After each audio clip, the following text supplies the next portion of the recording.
The easiest way to answering all of our problems is just to ask yourself it.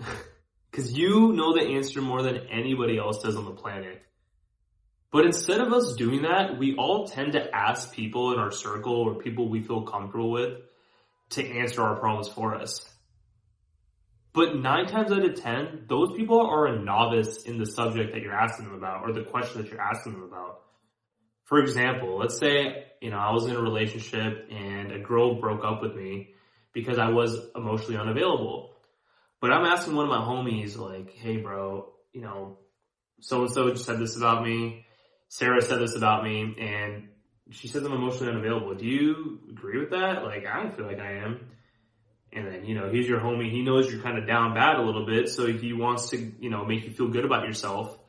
And he's like, nah, man, she doesn't know what she's talking about. Like, I know how you are. Like, you don't need to worry about that. There's so many other girls out here, yada, yada. Trying to validate my feelings, right? Because that's why we do that. But that provides no value in your life when you decide to feel validated. It's just that, like, short-term instant gratification that we all seek.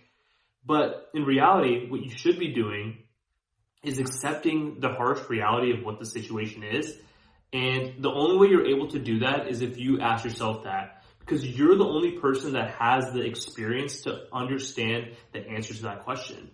It's like studying for a test. You have all the resources available, right? But imagine asking someone else from a different class to help you study for that test. How are they going to help you? They don't know anything. They don't know the material that was taught in that class. Only you know that. You were given everything that you needed to be able to do well on that test. So it's the same concept here. Ask yourself those questions, right? And get down to the root of it. So then, let's say I ask myself those questions, right? Okay, she says I'm emotionally available. And do this by your lonesome, right? So it's easier that way for you. And okay, she says I'm emotionally unavailable. Okay, why would she say that? Oh, well, she got let go from her job and I told her I was out with the boys, so I told her I couldn't see her. Okay. So that's fair reason. Okay, but that's not enough to do that. And then you think further, and then you realize, oh, well, our anniversary was a month ago, and I totally forgot about it, and she had to remind me. And then you're like, okay, well, that makes sense too. And then you start to understand where she's coming from, and then you start to answer those questions that you have. And the cool part about this is that when you're able to answer these questions yourself, it allows you to grow as a person. But when you're seeking validation from people around you that are going to give you those answers you want to hear, you stay in the same spot mentally and, I should say physically, but mentally you're in the same spot. So there's no value being added to your life when you do that. And don't get me wrong, though. There are certain people in your life that, especially your closest friends, who I always refer to as my brothers and sisters, who know you better than most people in this world outside of probably your family, that know your, what I call blind spots. Or sometimes you just don't recognize things that go on, that you don't recognize things in your life in terms of how you carry yourself. So you need that external influence to feed you those thoughts of, hey man, like you're not good in this area. You need to be better. I actually dealt with this recently. At work, one of my coworkers who I'm also friends with outside of work knows how my personality is. He felt that the way that I was presenting myself at work was a bit shy and timid. And he knows how I am outside of work. And he kind of told me, yo, you need to kind of present yourself in a better manner. Like you're more than this. I know how you are, so why are you being this way? And to be honest, I didn't even realize that. And I needed to hear this for me to be able to check myself, realize that, and now I have an opportunity to grow at work.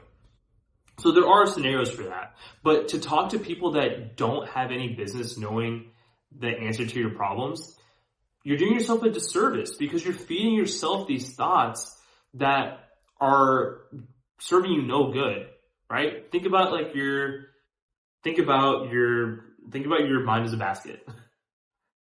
You're putting in eggs, you're putting some like healthy eggs in there, and then all of a sudden you also have some rotten eggs in there, okay? The people that are feeding you advice that don't have any business knowing about your life are feeding you rotten eggs. So you're filling up this basket, but you're also filling up with nonsense that it doesn't need. So when you're sorting through the good eggs, it takes longer because you have to weed out all the bad ones. It's the same thing with your thoughts. So when you have this approach, you feel so much better about yourself. But the reason why we don't do it is because we feel vulnerable opening up and trying to answer questions that put us in a position where have to check our pride.